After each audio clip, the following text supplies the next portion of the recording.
खुदारा गफलत की नींद से बेदार हो जाएं, सरगोशी को सुनें ना कि ईंट मारकर जगाना पड़े। एक टोयोटा प्राडो के दरवाजे पे डेंट था। उसके मालिक ने डेंट वाला दरवाज़ा कभी मरम्मत नहीं करवाया।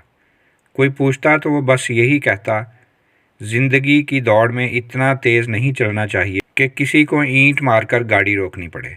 उसकी बात सुनने वाला उसकी आंखों में नमी देखकर कदरे हैरान हो जाता और फिर समझते ना समझते हुए सर हिला देता। सरगोशी सुनोगे या ईंट से बात सुनोगे? एक नौजवान बिजनेस मैनेजर अपनी ब्रांड न्यू टोयोटा प्राडो में दफ्तर से डीएचए में वाक़या घर जाते हुए एक पसमानदा इलाके से गुज़रा जो मुज़ाफ़ात में ही वाक़या था। अचानक उसने एक बच्चे को भागकर सड़क की तरफ आते देखा तो गाड़ी आहिस्ता कर दी, मगर फिर भी उसने बच्चे को कोई चीज़ उछालते देख लिया था। ठक की आवाज़ के साथ एक ईंट उसकी नई गाड़ी के दरवाजे पर लगी थी। उसने फ़ौरन ब्रेक लगाई और गाड़ी से बाहर निकलकर दरवाज़ा देखा जिस पर काफ़ी बड़ा डेंट पड़ चुका था। उसने गुस्से से उबलते हुए भागकर ईंट मारने वाले बच्चे को पकड़ा और ज़ोर से झंझोड़ा, अंधे हो क्या, पागल की औलाद, तुम्हारा बाप इसके पैसे भरेगा। वो ज़ोर से धाड़ा। मैली कुचैली शर्ट पहने बच्चे के चेहरे पर नदामत और बेचारगी के मिले जुले तासुरात थे। साईं, मुझे कुछ नहीं पता, मैं और क्या करूं? मैं हाथ उठाकर भागता रहा मगर किसी ने गल नहीं सुनी। उसने टूटी फूटी उर्दू में कुछ कहा। अचानक उसकी आंखों से आंसू उबल पड़े और सड़क के एक नशेबी इलाके की जानब इशारा किया।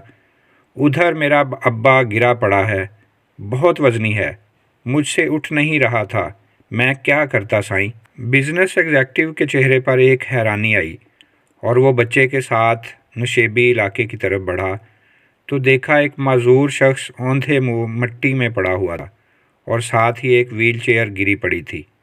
ऐसा दिखाई दे रहा था कि शायद वज़न के बायस बच्चे से व्हील चेयर संभाली नहीं गई और नीचे आ गिरी, और साथ ही पके हुए चावल भी गिरे हुए थे जो शायद बाप बेटा कहीं से मांग के लाए थे। साईं, मेहरबानी करो, मेरे अब्बे को उठवाकर कुर्सी पर बिठा दो। अब मैली शर्ट वाला बच्चा बाकायदा हिचकियाँ ले रहा था। नौजवान एग्जेक्टिव के गले में जैसे फंदा सा लग गया। उसे मामला समझ आ गया और अपने गुस्से पर बहुत नदामत महसूस हो रही थी। उसने अपने सूट की परवाह किए बगैर आगे बढ़कर पूरी ताकत लगाकर कराहते हुए माजूर शख्स को उठाया और किसी तरह व्हील चेयर पर बिठा दिया। बच्चे के बाप की हालत गैर थी और चेहरा खराशों से भरा पड़ा था। वो भागकर अपनी गाड़ी की तरफ गया और बटुए में से 50,000 निकाले और कपकपाते हाथों से माजूर की जेब में डाल दिए।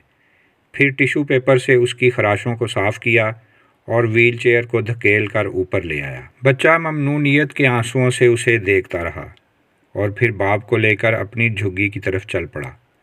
उसका बाप मुसलसल आसमान की तरफ हाथ उठाए नौजवान को दुआएं दे रहा था। नौजवान ने बाद में एक खैराती इदारे के ताउन से झुग्गी में रहने वालों के लिए एक झुग्गी स्कूल खोल दिया और आने वाले सालों में वो बच्चा बहुत से दूसरे बच्चों के साथ पढ़ लिख कर ज़िंदगी की दौड़ में शामिल हो गया। वो प्राडो उसके पास मज़ीद 5 साल तक रही, ताहम उसने डेंट वाला दरवाज़ा कभी मरम्मत नहीं करवाया।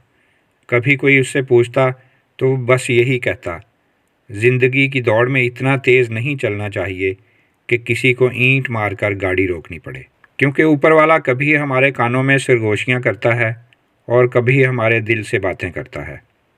जब हम उसकी बात सुनने से इनकार कर देते हैं तो कभी कभार हमारी तरफ ईंट भी उछाल देता है, फिर वो बात हमें सुनना पड़ती है। हम जहाँ मुलाजमत, बिज़नेस, ख़ानदान, बीवी बच्चों की खुशियों के लिए भागे जा रहे हैं, वहीं हमारे आसपास बहुत सी गूंगी चीखें और सरगोशियाँ बिखरी पड़ी हैं। अच्छा हो कि हम अपने इर्द गिर्द की सरगोशियाँ सुन लें ताकि हम पर ईंट उछालने की नौबत ना आए। अल्लाह पाक हमारी तमाम मुसीबतें, मुश्किलें, परेशानियाँ दूर करे। अल्लाह पाक हम सब को और हमारी औलाद को बाअदब और सच्चा आशिक़ रसूल बनाए। अगर आपको हमारी आज की वीडियो अच्छी लगी हो तो हमारे चैनल आब कौसर को सब्सक्राइब करें और इसी तरह की मुफीद और अच्छी वीडियोज़ के लिए बेल के बटन को भी दबा दें ताकि तमाम वीडियोज़ आपको बर वक्त मिलती रहें। ویڈیو کو اپنے تمام دوست احباب اور ہو سکے تو واٹس ایپ، فیس بک، انسٹاگرام پر بھی شیئر کریں۔ ہو سکتا ہے آپ کی وجہ سے کسی اور کا بھلا ہو جائے۔ ملتے ہیں ایک نئی ویڈیو کے ساتھ، تب تک کے لیے اللہ حافظ۔